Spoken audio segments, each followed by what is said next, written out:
this is our first RGB offering. Comes, of course, with software. Our software is NGenuity.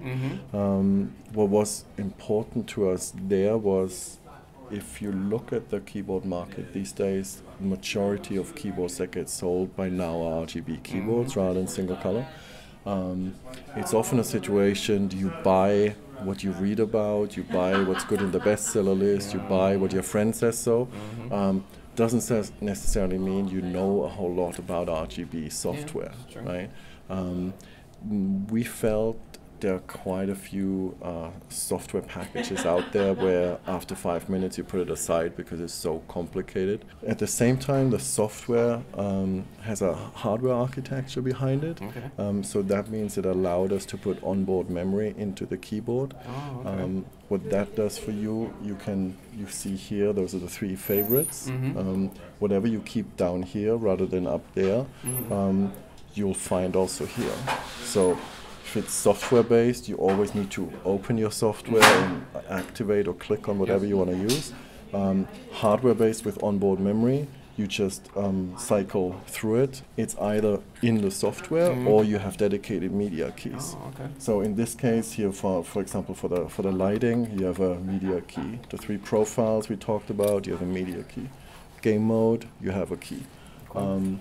Of course, you can, if you want, also handle this through the software. I mean, that's what it's there for. This software, NGenuity, or maybe just to finish on the keyboard, also released today, ships today, $169 in all the usual places, so Amazon, Best Buy, and so on. It has the same top plate like our first keyboard, so that's feedback we got after releasing the first one. Gamers really like the heavy feel, the high quality feel. It also ensures it doesn't move about when you play. It has the same slim design if you look at it from the side. You guys kept the we put the handrest on, and then we also designed in a light bar.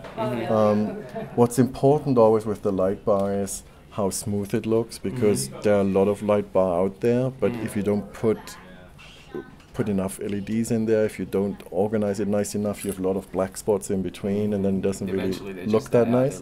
They look too faded out. Yeah, and so there I think we found a good solution. Under the hood, Cherry MX switches, just like with our other keyboards too. And that's as far as the keyboard is concerned.